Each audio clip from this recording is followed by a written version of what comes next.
Intoxicated man drowns after jumping into river at Land of Canaan. News source Guyana. A 26-year-old laborer from Land of Canaan has drowned after reportedly jumping into the Demerara River while intoxicated. The deceased has been identified as Vishal Nareen. According to a police report, the incident occurred on Monday following a confrontation with his family regarding money for alcoholic drinks. It is believed that Nareen had been consuming alcohol since early morning and was heavily intoxicated at the time of the incident. Witnesses stated that, after the altercation, Nareen ran to the riverside and jumped from a wharf that is currently under construction.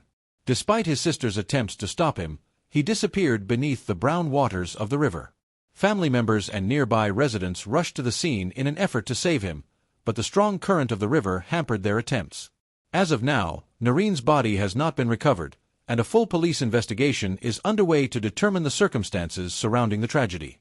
City Council to right Qatari investors on dispute over Carafesta Avenue land. News source Guyana. The mayor of Georgetown, Alfred Mentor, announced that the City Council will formally communicate with the Assets Group, the Qatari investors behind the $300 million hotel project, regarding a dispute over land designated for the hotel on Carafesta Avenue. Earlier this month, the City Council issued an ultimatum to the government, demanding a response to its concerns about the land's usage. Mayor Mentor warned that a lack of response would lead to potential legal action. However, during today's statutory meeting, he indicated that, based on legal advice, it is necessary to inform the investor directly of the council's concerns before pursuing any legal avenues. Before we even proceed to court, as a council, we need to write to the other party that is getting involved in this transaction. Outside of government, the Qatar investors will need to be informed that the council's position still stands, and the dispute is still alive, Mayor Mentor stated. The council voted in favor of having the mayor, rather than the town clerk, write to the Qatari company. The ongoing dispute regarding the ownership and usage of the land remains unresolved, despite the council having sent a letter to President Irfan Ali nearly a year ago on the matter. The land in question was gifted to the city of Georgetown by former plantation owners in 1887.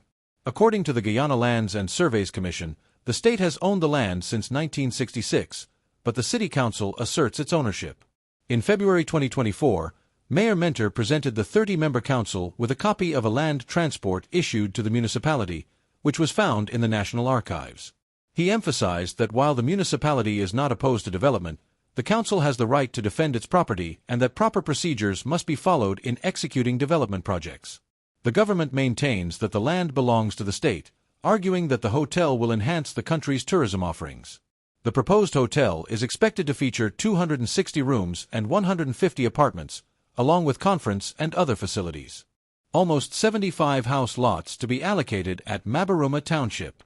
The Guyanese government is set to allocate approximately 75 house lots in Mabaruma Town by the end of April, aiming to provide equitable access to affordable housing for residents. Minister of Housing and Water, Colin Crowell, shared this update during the flag-raising ceremony for Guyana's 55th Republic anniversary at the Mabaruma Settlement Ground on Saturday.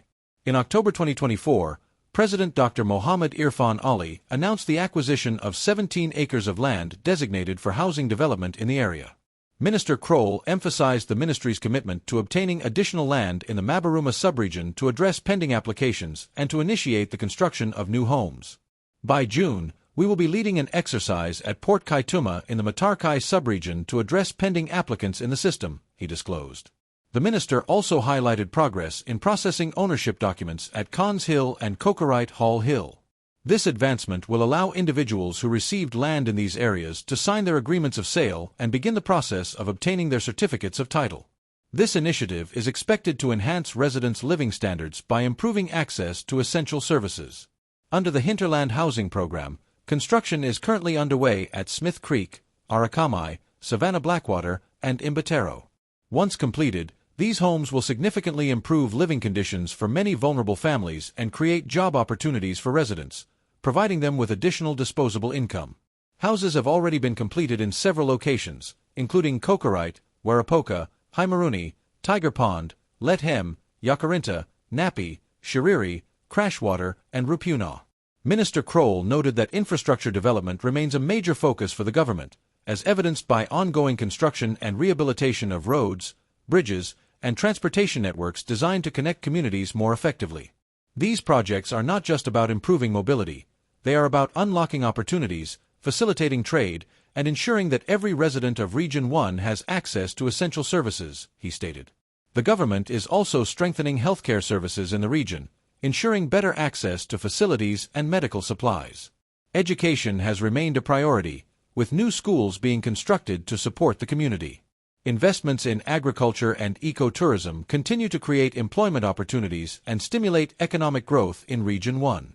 Our vision for Region 1 remains clear, a thriving region where progress is not just promised but is actively delivered, Minister Kroll concluded. Guyanese urged to embrace love, unity, and togetherness. Minister within the Office of the Prime Minister with responsibility for public affairs, Kwame McCoy, has called on all Guyanese to reject division and embrace unity for the country's development. His remarks came during the flag-raising ceremony celebrating Guyana's 55th Republic anniversary, hosted by the Region 4 Regional Democratic Council.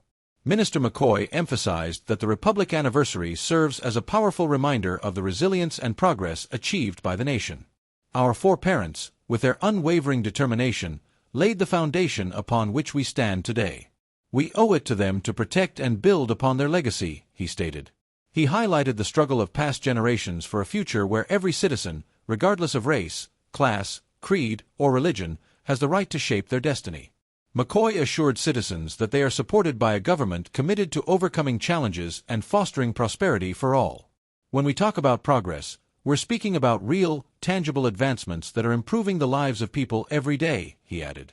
Despite the progress made, the minister addressed the actions of detractors seeking to sow division and conflict. He urged every Guyanese to uphold democracy and reject those who oppose it.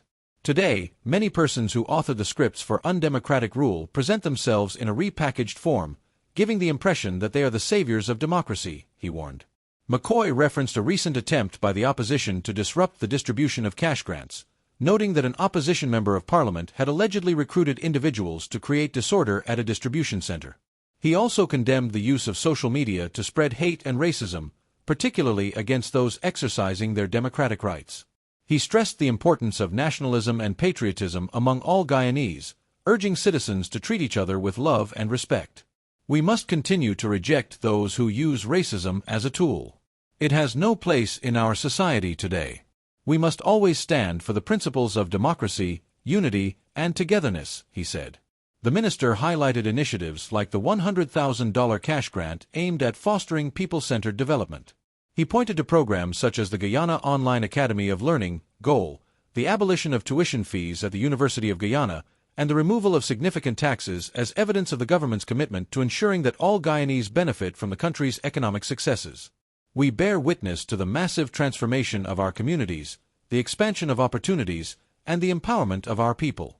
We can proudly say that we have done well together as a people, and that we will continue to do well because our government does not stand still. We face challenges head-on, he concluded.